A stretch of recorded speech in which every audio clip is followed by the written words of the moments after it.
that's like the one upside of AAA game development becoming so much more expensive is that you see so many less licensed games.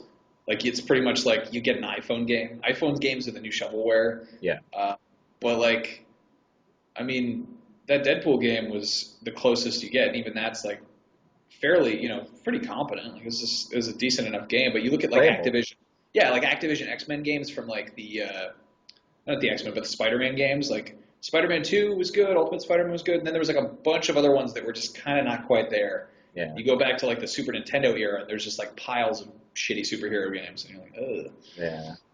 I just remember Maximum Carnage basically as being like, good at least, or at least like fun to play, I remember I was so excited about that when the ads came out and everything. It's like, what if New York City was made out of blood? And I was like, cool. And I remember like, Mom, Maximum Carnage. She's like, no, what is wrong with you? I'm like, what does carnage mean? Bone Storm, Bone Storm, Bone Storm.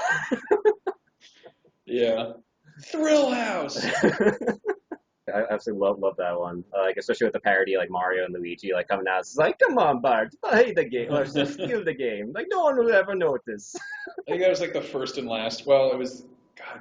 Like The Simpsons is. I can see clearly that you're a Simpsons fan back there, but I think that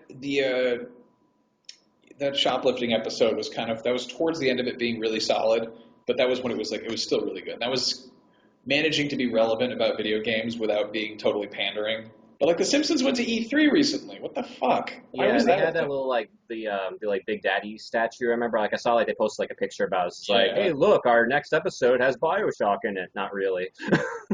Yeah, but I don't know. That feels so dirty to me. Like The Simpsons are kind of stuck at a certain point in time, and it's like to try and make them relevant by sending them to a video game trade show. It's like, no, don't do that. It's weird.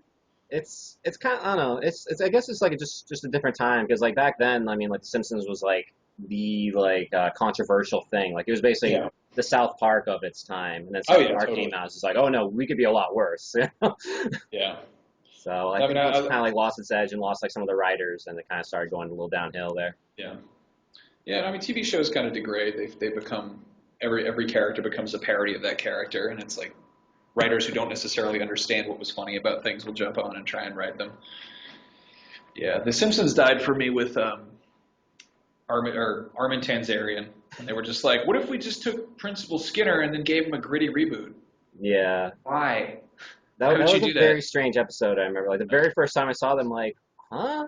What? And like it just took me like the whole night to kind of, even after I like watched it, and then I slept it off and I woke up the next morning, it's like, did that happen? Like that was I've had a few people say that exact thing to me. Like they felt weird, like something changed.